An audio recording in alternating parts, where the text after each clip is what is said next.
जय यीशु की। मैं हूँ प्रियंका डामोर और आप देख रहे हैं रेडियो वेरितास एशिया की हिंदी सर्विस। कलीसियाई समाचार में आप सभी का स्वागत है। कलीसियाई समाचारों में प्रमुख है, पोप फ्रांसिस ने कहा केवल यीशु हमें शत्रुता, घृणा और हिंसा से मुक्त कर सकते हैं। भारतीय ईसाइयों ने कहा कि धर्मनिरपेक्ष संविधान की रक्षा के लिए वोट करें। उत्तर प्रदेश में पुरोहित एवं अन्यों को जमानत मिलने पर कलीसिया को राहत मिली। रिपोर्ट में कहा गया है कि भारत में ईसाई उत्पीड़न बढ़ रहा है। भारतीय युवा नेता आम मिशनरी बनने के लिए प्रतिबद्ध। बेंगलोर में पहली बार मरियम की 111 दिव्य दर्शनों का जीवित प्रदर्शन। रांची के नए महाधर्माध्यक्ष विंसेंट आइद का भव्य प्रतिष्ठान समारोह संपन्न। अब जानते समाचार विस्तार से। पोप फ्रांसिस ने कहा केवल यीशु हमें शत्रुता, घृणा और हिंसा से मुक्त कर सकते हैं। खजूर रविवार को पोप फ्रांसिस ने रूस में हुए आतंकी हमले के लिए अपना दुख व्यक्त करते हुए इन अमानवीय कार्यों को अंजाम देने वाले हृदय परिवर्तन के लिए प्रार्थना की। साथ ही विश्वासियों को अपनी प्रार्थना में युद्ध पीड़ित देश यूक्रेन और गाजा के लोगों को भी याद करने के लिए कहा।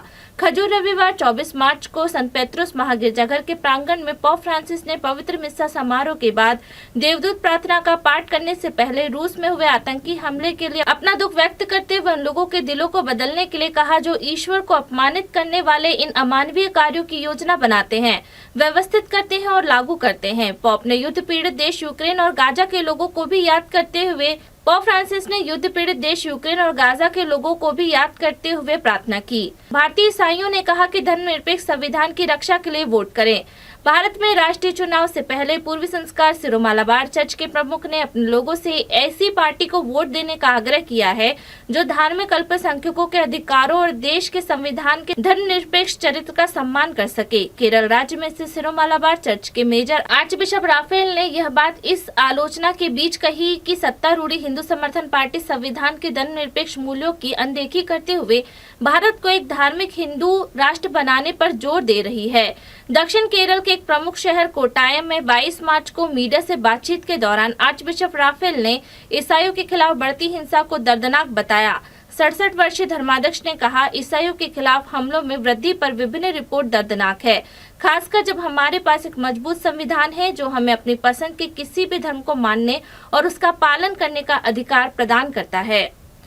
उत्तर प्रदेश में पुरोहित एवं अन्यों को जमानत मिलने पर कलीसिया को राहत मिली। उत्तर प्रदेश राज्य की एक अदालत द्वारा एक कैथोलिक पुरोहित और 10 प्रोटेस्टेंट विश्वासियों को जमानत दिए जाने के बाद कलीसिया राहत महसूस कर रही है।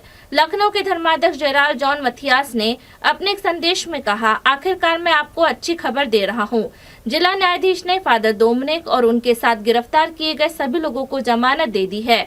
उत्तर प्रदेश में कथित तौर पर गरीब हिंदुओं का धर्म परिवर्तन कराने की कोशिश करने के आरोप में गिरफ्तार किए जाने के एक दिन बाद 6 फरवरी से 11 लोग न्यायिक हिरासत में थे। बिशप मथियास ने उन सभी को धन्यवाद दिया जिन्होंने जमानत के लिए प्रार्थना और त्याग तपस्या की। रिपोर्ट में कहा गया कि भारत में ईसाई उत्पीड़न बढ़ रहा है।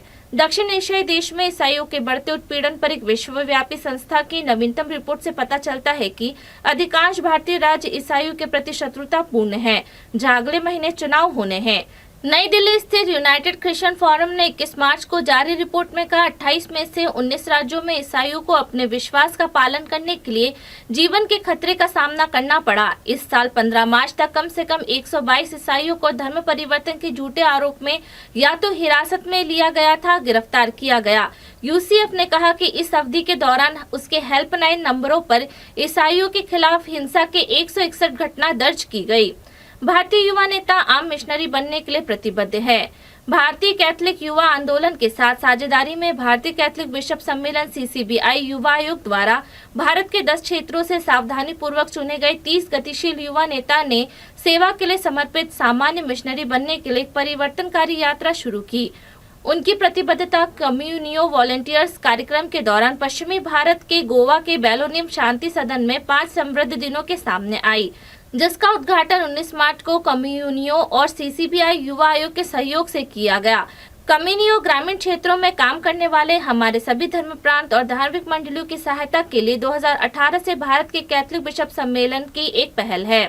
बेंगलोर में पहली बार मरियम के 111 दिव्य दर्शनों का जीवित प्रदर्शन।